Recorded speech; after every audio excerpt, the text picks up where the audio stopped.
Hi, everybody. Good morning. Thank you for joining us. I am not nearly as important or interesting as everybody in front of me, so I'm going to get out of the way and I'm going to let them introduce themselves slowly. My name's Chloe and I'm in 10th grade at Southwest High School. My name is Noah and I'm in 7th grade at Minnetonka Middle School West. My name is B. I'm in 8th grade at St. Paul Academy in Summit School. My name is Oliver. I'm in 5th grade at Burroughs Elementary School. My name's Pieta. I'm in 7th grade at Justice Page Middle School. My name's Gwen. I'm in 7th grade at Sanford Middle School. My name's Henry. I'm in 6th grade at Blake Middle School. Awesome. Okay, and we have one more who will be joining us shortly. So here are our questions. My first question for all of you is, what is something that you missed the most during the last couple of years, specifically when we were kind of all in quarantine and lockdown? Something you missed.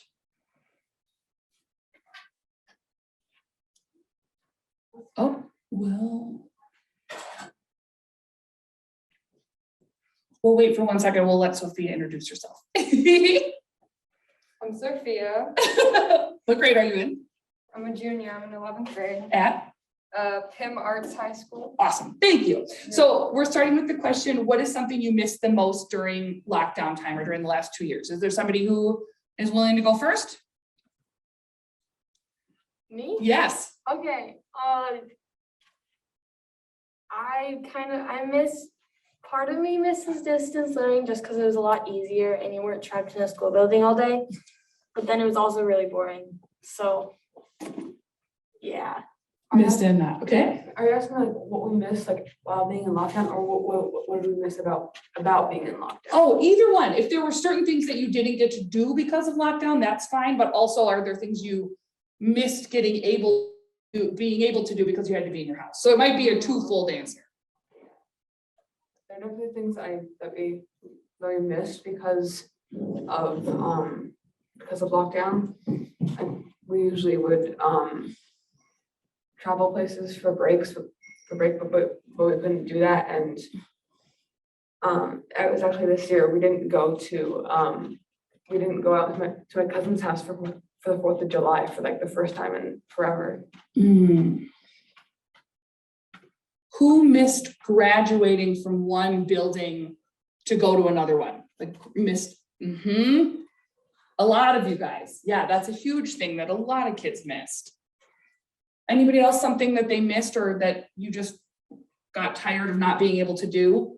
Gwen. Well, I really missed seeing my friends at school, but I also thought it was just really nice to, it was a lot more open, like what I could do in my day.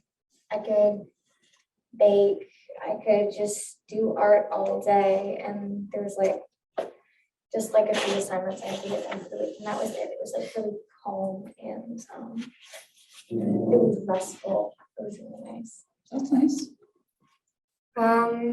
I also missed friends a lot, but I didn't really miss, like it sounds mean, but I didn't really miss friends from my school. It was like, because I was a sophomore the year we were not the year we were quarantined, but the year of quarantine. Like my freshman year was super exciting because I was making all of these new friends.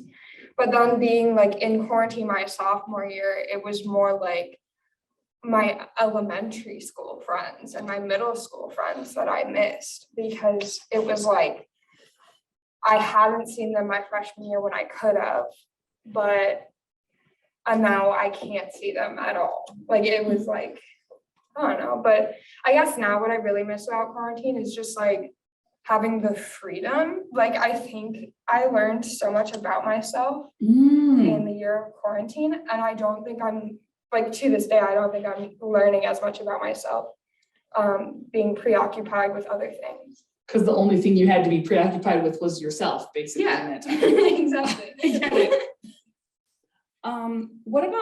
What is something maybe you've started doing more of? Maybe you got more time to do it, or lots of adults kind of got into baking bread for a while, and like A lot of people started at TikTok, like those are kind of things that people watch Tiger King. Like, what are the things maybe you did to keep yourself busy in the last couple of years? B, and then Oliver.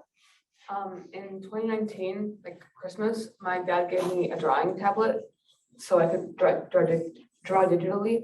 And I didn't use it like a whole ton until quarantine started the next year. And then I got really good at drawing over the course of of quarantine. So that was something that I got better at. I Awesome, did more of. cool. Oliver and then Piano. Probably I became, quarantine, I started to collect Legos, so that really Legos, nice. most. Piano and then Henry. Okay, I started making friendship bracelets a lot more because we went to like 1 or 2 camps over the summer and we kind of just kept doing that, me and my sisters. excellent. And Henry? We did a lot of hiking and in the woods, and because we had a lot of free time and with our dog and just hiking, and because we needed to get out of our house because Yes. Chloe? Yeah, I would say that I definitely got more into music. I've always listened to music a lot, but I found that over quarantine, it really helped. If I was like struggling with being away from everyone, it was a really nice thing to have. Awesome. Noah, how about you? What are things you did to keep yourself busy? Well, I didn't really do much. I was just kind of bored waiting for everything to be open again. Uh-huh. I missed everything that I did, activities. School online was, it wasn't necessarily difficult, but it was not as fun as Yeah. being in person, so, Yeah, and you're in a choir, and I'm sure you couldn't do that for a while. yeah. So grown-ups have done some really frustrating things during the last 2 years. Some examples: storming the Capitol, buying every roll of toilet paper off the shelves, throwing tantrums when they get caught doing something racist, fighting over getting vaccinated, or wearing a mask. What would you say to grown-ups out there who are behaving this way? Henry? But if we want to kind of turn things around, fighting, we got to work together and not fight about it. Awesome. Did you B? Well, you think by now that they would realize that what they're doing isn't helping the world or the pandemic at all, and that they would have stopped by now because the progress is being made with like the vaccine, and people like things were getting better for a time. It's if you don't follow the rules and regulations, then progress isn't going to be made. So, and if you say storm the Capitol, that's not going to help anything either. Nope. So, Agreed. Pieta? If you don't want to wear a mask, get vaccinated, pretty much, or just wear a mask because you can't not do both if you're gonna want to keep everyone safe. Absolutely. I'll review, and then Sophia? You go. I would say live with it because like just keep everyone safe. Yeah. It's just like Sophia? I think like it sort of shows a lack of self-awareness. Mhm. Like, I don't know, like I feel like in the past year, people just like blew up, like everybody like just kind of went crazy, whether it was like, no matter how you did it, some people went crazy and stormed the Capitol, and some people just, I don't know. Anyways, it was like be kind to yourself, be kind to others, like all that classic stuff. And then it was also like human rights are one thing. Human rights is something I feel like it's very valid to not be able to look past someone's ideas of human rights. But when it comes to politics, like who you're electing as president, I think it was a time when we really needed to see everybody, Yes. and almost nobody did. It's kind of like you only could see the people that maybe think like you. Yeah. Got it. I would say, I mean, maybe you guys are a little older, but I think younger kids too are looking at adults to be role models and how to act. And what do you learn when you see a bunch of adults throwing temper tantrums because somebody's asking them to get a vaccine or wear a mask in a store? You know, that's a hard thing. You can't find a role model. Were you just waving? No. Okay. Lots of times adults say the world seems hard and scary, but things will be okay because of all of you guys. The world's gonna be fine now because of you. Does that make you feel pressure, like you have to fix everything? And if so, what would you tell adults? Oh yeah, all sorts of hands. Okay, I'm gonna start with B. Yes, it is. There's definitely a lot of pressure that comes with that because I think this just happens like on a repeat, like the older generation like messes something up. It's like, oh, this younger generation can fix it, but they don't know how. So they keep like passing it on to the younger generation, expecting them to fix it when they aren't in the place to. And well, judging on how the younger generations are, might not. Right, they might do something totally new or not. Or they could make it worse. Yeah. It's sort of like getting a weird hand-me-down that you don't want, Yeah. that keeps getting passed down from generation to generation. Pieta. I kind of feel like we already have to fix it anyway because of climate change and like the political stuff going on. But there is definitely a lot of pressure associated with kind of being like, oh, you have to fix the world to keep it going, kind of. Yeah. Henry and then Sophia. I think that we can't just put all the pressure on one generation, and we all need to work together to fix the problems that we created. Absolutely. Sophia? I think the pressure put on kids is there definitely is pressure there. And I think for some people or for some kids, it makes them really want to get out and do things. But I also think too, for a lot of, maybe less so in middle school, like in middle school, I feel like everybody was like, I want to go fix things. And then like by the time like now, most of my friends are like we all care a whole bunch about it, but we're all like, well, we can't fix it. And it's like, it sounds bad. Like, it sounds like we're giving up or something like that, but it's kind of like, well, if you guys didn't do it, then we probably can't do it. Right. If it couldn't be fixed by a bunch of adults, can it really be fixed right now by a bunch of teenagers? Yeah. And it just is like, it's exhausting. And Mhm. like, it's exhausting to care about it. It's exhausting to want to go out and argue against it. It's exhausting to not go out and argue against it. It's like, I'm like, we'll get to it later, but I feel like that's also a large part of the mental health epidemic in younger generations. All right. B. Yeah. I just forgot. If it comes to you, you can just interject. Yeah. So my next question is about mental health. Have all of you, do all of you know somebody who it doesn't have to be you, but somebody you know whose mental health has suffered or they've struggled during the last couple of years? Yeah. Okay.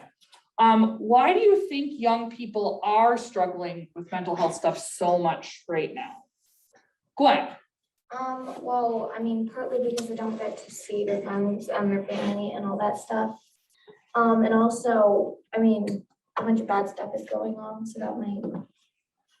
Yeah. With bad mental health. Absolutely. Pieta? I feel like a part of it for everyone was we were locked inside and not being able to do stuff for like 1.5 years, which kind of was like, whoa, I can't, it's crazy. And also like identity has been a really big part of it too, where like, it's just like identity has been more accepting, which kind of makes you question your identity, I guess. Because there's so many different ways you can be perceived. Cool. Okay. Anybody else? Steve? I guess because of like a sense of helplessness, because of how horrible the world was, especially in like the early stages of COVID. Because we were told to take care of ourselves inside our homes, and we couldn't like go out to get anything, which is isn't like the most wanted, I mean, like a desired situation for a kid. No, So I feel like that's just like the general blocking yourself inside of your home, and not being able to do anything like everyone else said. yeah.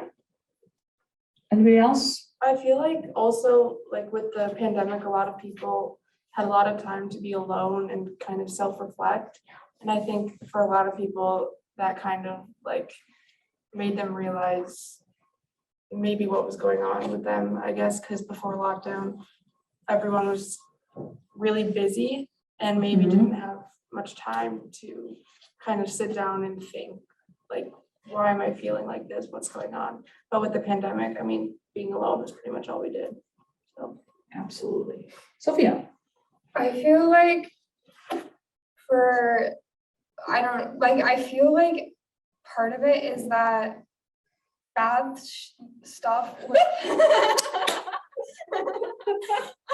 bad stuff was happening like before quarantine. Like, I mean, I think like quarantine definitely is a huge part of it, but like these awful things were going on before quarantine. And then we were all quarantined and we just had to sit with it. Right. Like, that was, and like, it was just full of like everybody was nostalgic and everybody was regretful and everybody was, because they weren't, like their life came to like a pause. Right. And so everything that had happened before was like just weighing on them, and it was weighing on them even more because they couldn't do anything about it.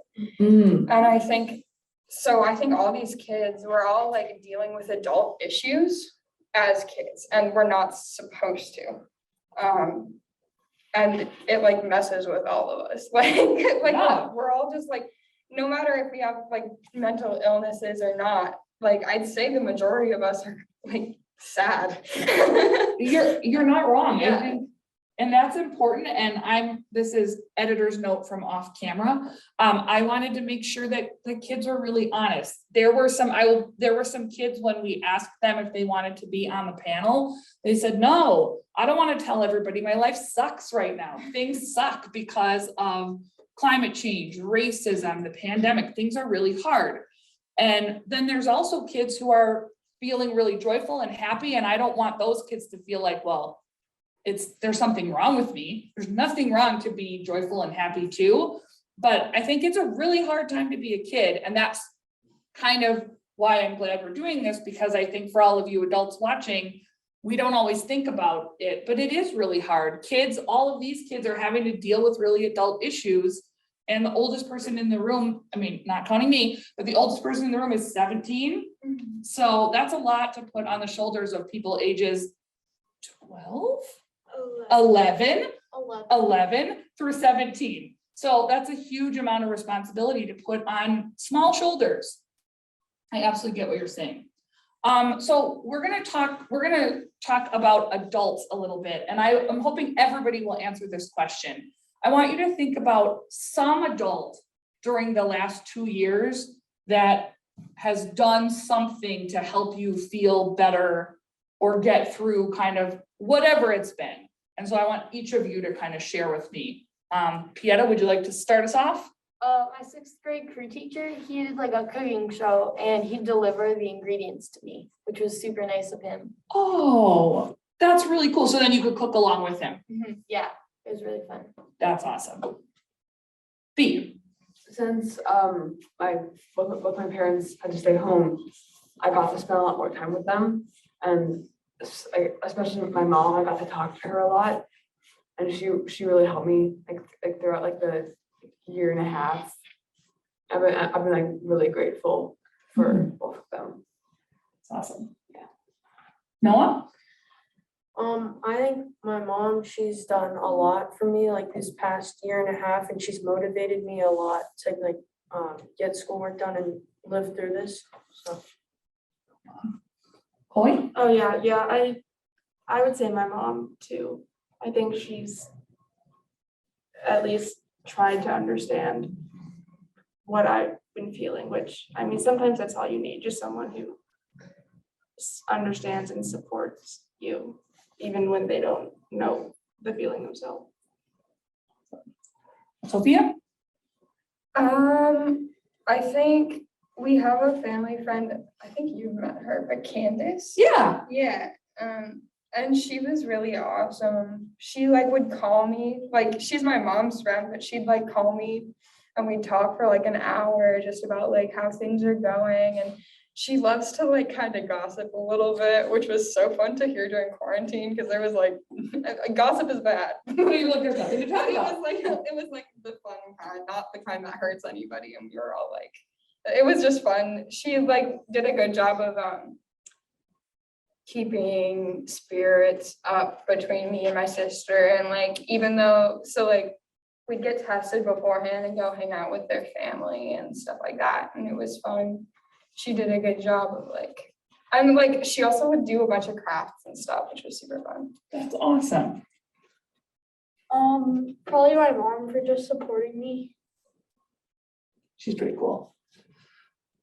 So, my parents have done, quite a few things to try to make it the best out of a bad situation. And also, my friends and I, we made a big texting group, and we text and we called each other a lot, so we could kind of, interact, online. Awesome.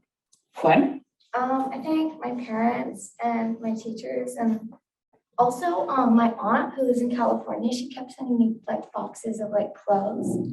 Like she works in the fashion industry, so she gets like discounts on clothes.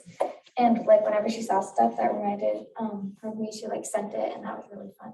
Yeah, for a fashionista like you, I bet that was awesome. Yeah. That's very cool. I have two more questions. One of them wasn't on my list, but so one of the big things that has happened in the last, 2 years has also been a big sort of reckoning with racism and racial justice after the death of George Floyd and the murder of Daunte Wright.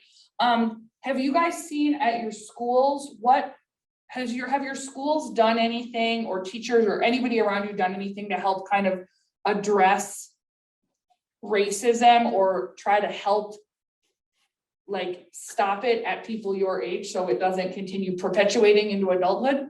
Henry? Yeah, my social studies teachers kind of like, and told us about some of that stuff, so we're aware about it. And, and I think that will probably help us. Awesome. Gwen? So our school has this rock and they like paint it. So they painted it, it like said Black Lives Matter and like a picture of George Floyd on it. And people actually vandalized the rock, but then they painted it over it again and then it got vandalized. It's like constantly every week, there's new stuff on the rock, but They they keep just painting. keep repainting it. That's a good sort of metaphor for life, is that stuff keeps happening and we're just gonna keep painting good stuff over it. I saw it. B? Yeah, on the day that we heard about Daunte Wright's murder, we all expected our school to like say something about it. I'm pretty sure if I remember correctly, they didn't do much about it. Like the day went on as normal, and we were all like really confused why they didn't say anything about it. Yeah. I mean, they might have said something eventually, but they didn't really do anything. And I mean, like they had us read this how to be anti-racist book, and like we're reading Stamped Oh, yeah. this year, but they haven't really done anything to like try and they really haven't done anything to try and stop like racism like within the student body. It's like, read this book. Yeah, it's not really helpful. Got it. My US studies teacher this year and my US studies teacher last year has kind of like kept us up to date on what's going on and like just kind of like provided stuff in case we needed help with it. Excellent.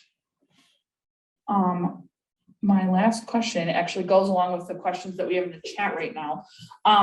But first I'm going to do this one and then I'm going to do the adult one. So this first question is, what are things these days that are giving you hope or bringing you joy? So whatever it is, and I'm going to have each of you answer, what are things that bring joy and sparkle to your life these days? Chloe? I think for me, if I plan stuff for my future, like with set dates, that's really helpful because I have stuff to look forward to. Mhm. And I'm not just, I have something, to look forward to.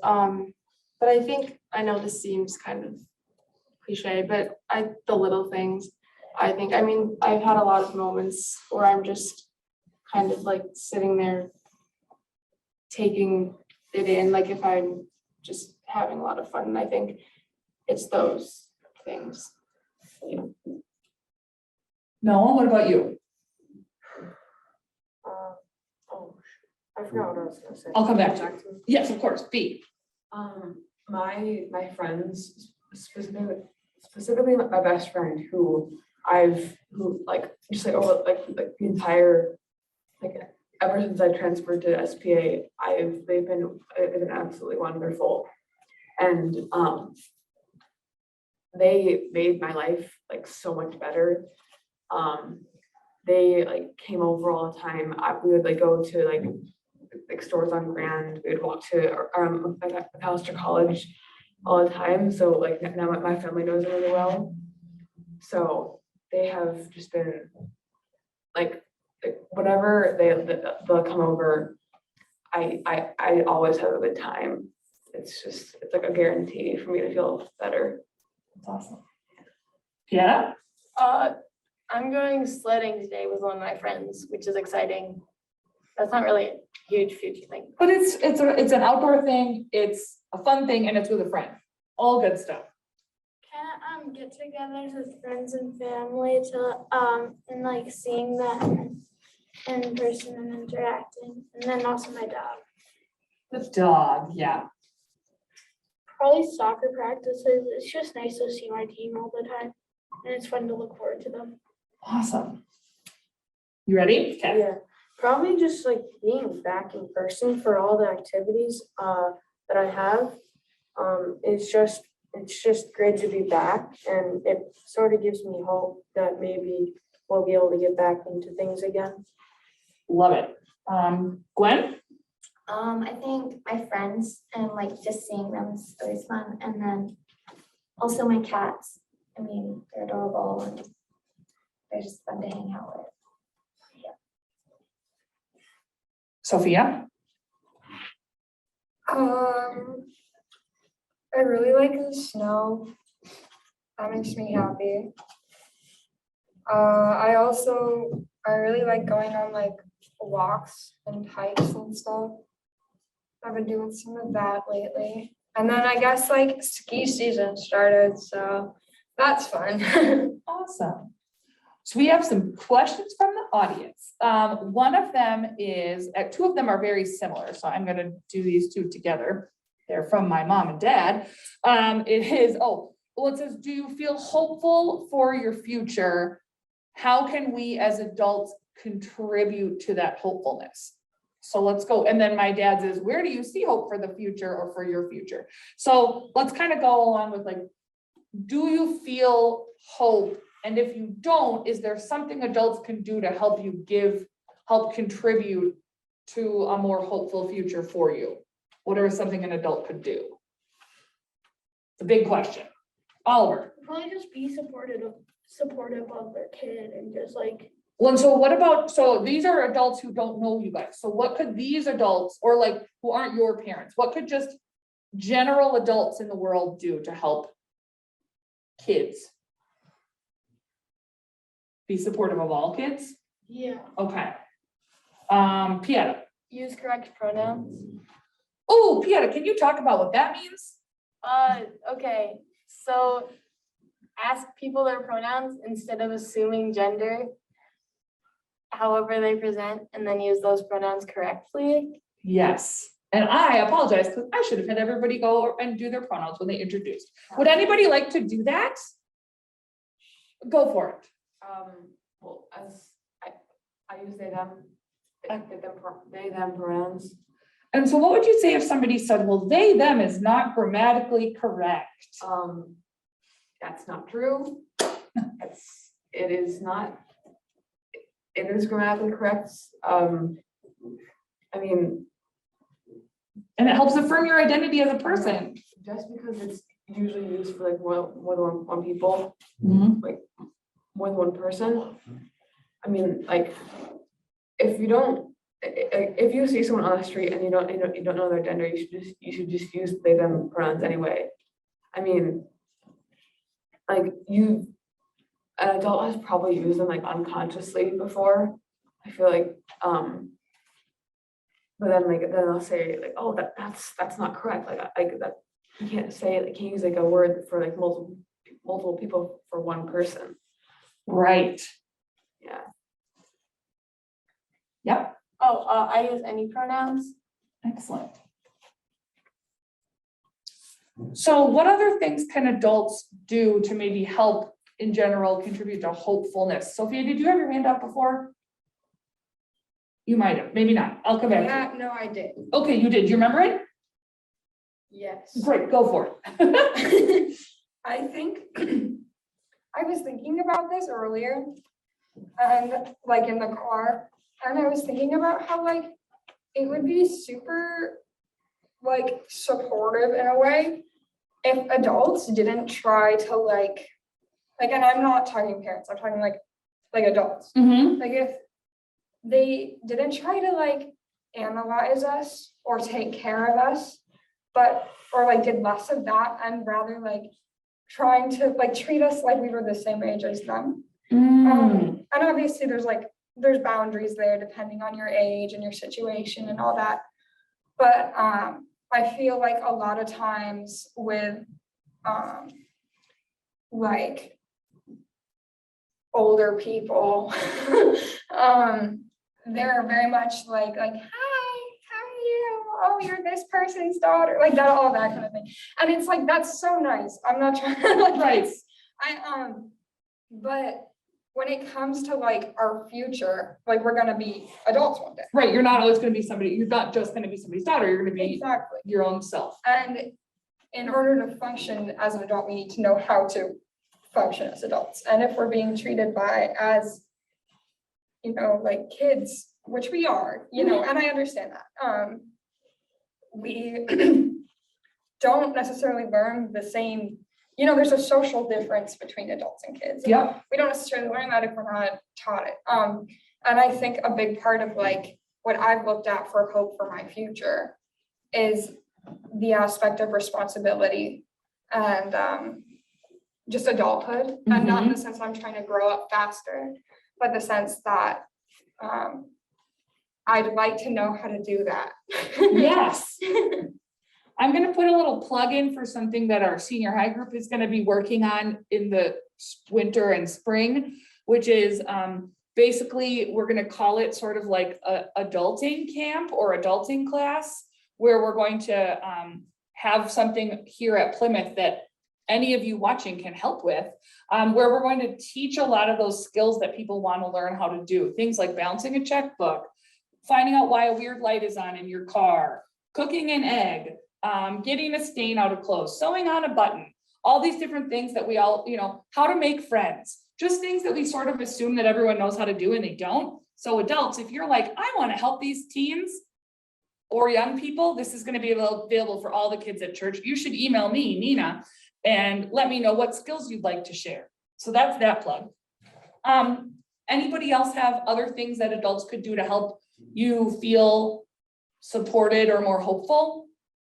B. I guess just give kids the correct resources maybe to like be able to figure out their future, just like that. Yep. Not just kind of blindly like throwing them into adulthood. We've been treating you like a kid for your whole life, and now you gotta learn how to do things on your own. Got it. Trying to figure out how to use pronouns is sometimes hard for us. Please be understanding if we make a mistake. We will learn. Good. Sophia. I think a big, granted, I'm cis, I use she, her pronouns, and I always have, but I think a big thing, and correct me if I'm wrong, that I see is people over apologizing for using the wrong pronouns. Like my friend Patrick uses they, them pronouns, and my friend Ellie use the wrong pronouns, and she was just like, sorry, like I didn't mean to. And that's like, as far as I know, as far as what I've heard, that's enough. Like, and it's more, It's like apologize, but then, and then don't do it again. yeah, because it's like, it's a bigger thing if you go like, oh, well, you used to use these pronouns and you just grew up that way with me, and like that, and it can be, from what I like see, like it can be embarrassing. So yeah, I don't know. Awesome. Yeah. Wait, shoot. What was I gonna say? For me at least, when people, you misgender me and then other people correct it, because when someone misgenders me, I kind of get panicky, I guess. And so when other people correct them, because I'm like, it's really helpful. So like correcting people. And it's like that person is just being an ally for you. We have another question, which is, as adults, we sometimes feel overwhelmed by the world, especially for the challenges you face as young people. Oh, what advice could you guys give to adults? Just any advice. What's a piece of advice you could share with adults? Something wise you've learned. Oliver. Take it one step at a time. Take it one step at a time. Sophia. I think a big thing that will help the mental health epidemic in young kids is teaching them how to live in the moment and telling us everything that is wrong with the world and the outcome that that will bring, and all that, although it's very important to learn, does not help us live in the moment. And so I think balancing education with like self-care, honestly. Yeah. It's like taking a walk and recognizing the things around you, like just like expressing to kids the like importance of the moment you're living in without seeing the flaws of it. Like this moment right now is this moment, and it might be a bad moment, but it's just this moment and it'll pass. Or this is a really good moment and I'm going to enjoy it and not think about all these other things now. I like it. Anybody else pieces of advice that you want to give to an adult?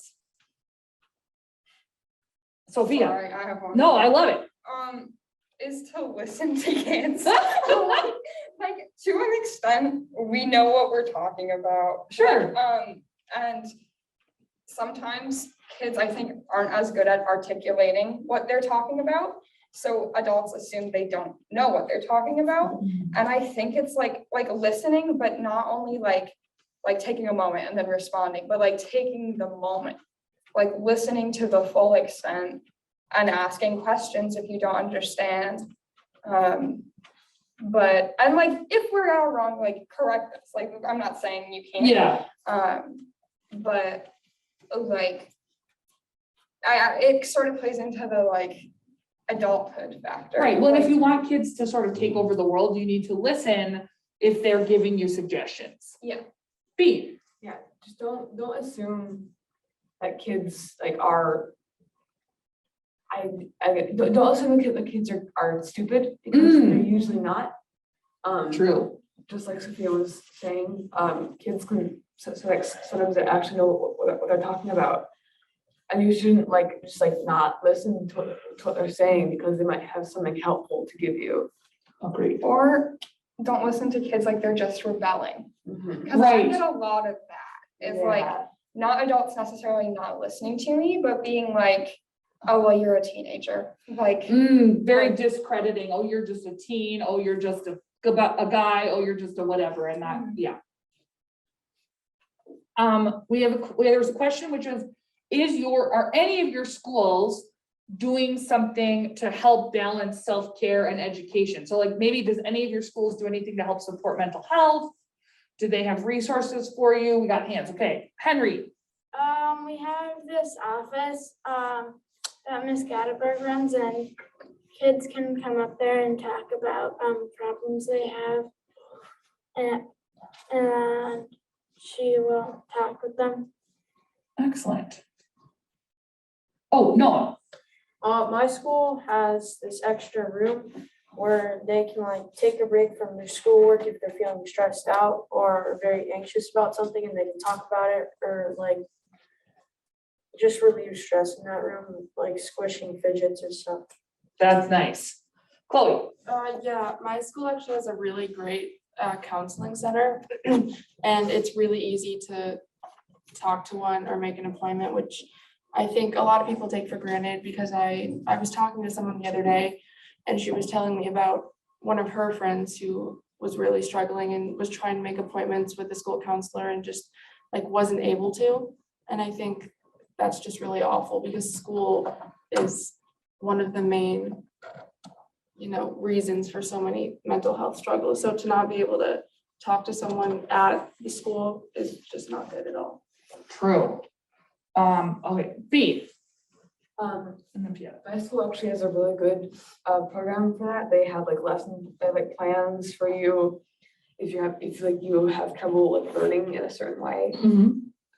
They have multiple counselors, especially like in the high school. They have a learning specialist. There are like multiple quiet rooms in middle school that they can go to. Did you say quiet rooms or choir rooms? Quiet. Quiet rooms. I was like, choir rooms are also great. Go sing. Yeah, you go to the nurse if you want to, like, just like lie down in the infirmary. They've got lots of resources for mental health. And they may not always work for people, so they can recommend like a therapist or something. There's lots of opportunities for kids to manage their stress that's like of school. That's awesome. Pia. We do this, I think I'm like almost certain her name's Miss Britt, and she does this like video once a month about like different mental health things. Like this month was about like depression and last month was about anxiety. And she does that and she makes like a 20-minute video for every crew.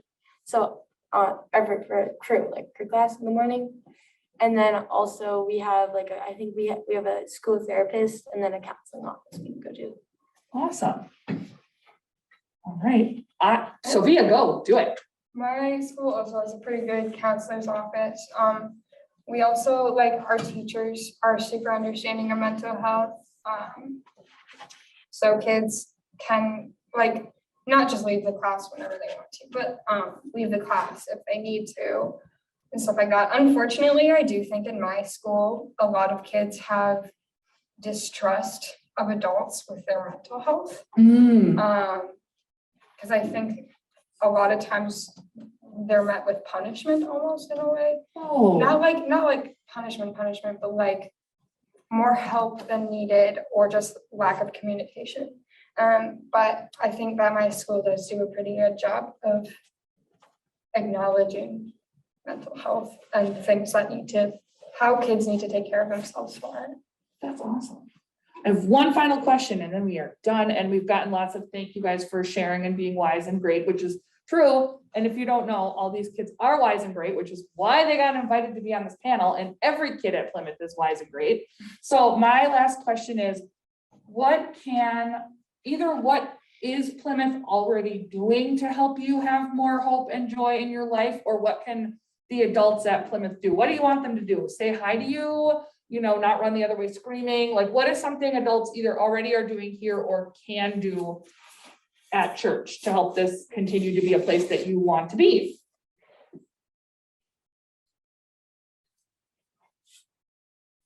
Oliver? More potlucks. More potlucks. I can't wait till we can have potlucks again.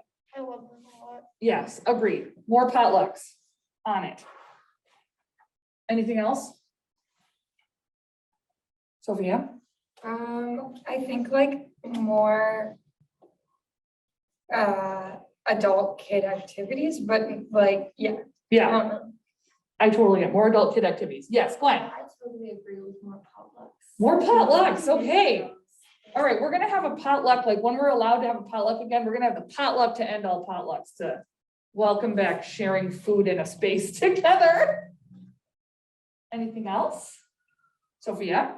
I think it would be kind of cool if we like did more like club type things rather than meeting or committee type things. Oh, Like, cool. Sorry, this might be off topic. No, I love just it. thought about like knitting or something. Like activities where like multiple ages are intrigued. Right, you wanna go knitting? Come knit here. You wanna go on a bike ride? Anybody who wants to go on a bike ride, go together. I like it. This is kind of off topic. We should get a gumball machine.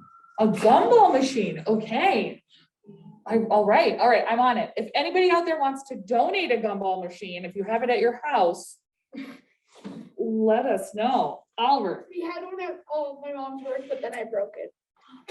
Okay, so we're gonna get a gumball machine and we're gonna say everyone can use it, but Oliver can use it carefully. I was free and I just put it to the ground. I think that is everything. So you guys are the best. Thank you all. Can you just pull your mask down for 1 second so they can see your beautiful faces, all of them with teeth and everything? Perfect. All right, thank you. And Rebecca, are you signing us off? I'm gonna